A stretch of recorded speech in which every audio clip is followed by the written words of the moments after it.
लोकसभा निवडणुकीत सोलापुरात उपमुख्यमंत्री देवेंद्र फडणवीस आणि त्यांच्या पिलावळींना दंगली घडवण्याचा प्लॅन होता, असा खळबळजनक गौप्यस्फोट खासदार प्रणिती शिंदे यांनी सोलापुरात केला आहे. लोकसभेच्या मतदानाआधी 2 दिवस सोलापुरात दंगल लावण्याचा त्यांचा प्रयत्न होता. भाजप रक्ताने राजकारण करत आहे, असे देखील प्रणिती शिंदे यांनी म्हटलं आहे. सोलापूर लोकसभा मतदारसंघातून विजयी झाल्यानंतर कृतज्ञता मेळाव्यात खासदार प्रणिती शिंदे बोलत होते.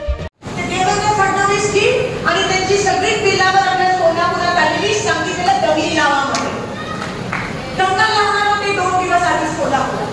लाज वाटायला पाहिजे. रक्तानं राजकारण करतात लोक. आज मी ठरवले का नाही बोलणार.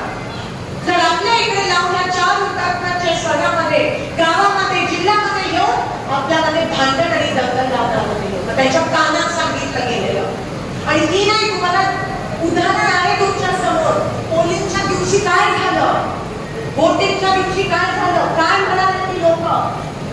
शेवटी सीपीने त्यांना सांगितलं जा बाहेर, कारण का नाहीतर मला उमेदवारावर FIR लॉन्च करावं लागेल. हे ऑन रेकॉर्ड आहे. कारण का ते इथे फक्त नावानावी करत. त्यांना सांगितलेलं की आपण निवडणूक हातातून गेले भाजपच्या, म्हणून एकच उपाय आहे आपल्यामध्ये, दंगल लावा, लोकांमध्ये विभागणी करा, पेटवापेटवी करा आणि निवडून या, असं त्यांना सांगितलं गेलेलं. म्हणून तुम्ही त्यांच्या मागच्या 5 दिवसाची भाषणं बघा. वोटिंगच्या दिवशीची वोटिंगच्या दिवसाच्या 5-6 दिवसापूर्वीची भाषणं बघा. तुम्हाला पुरावा मिळेल की ते कसे फक्त लावालावी करायला गेले.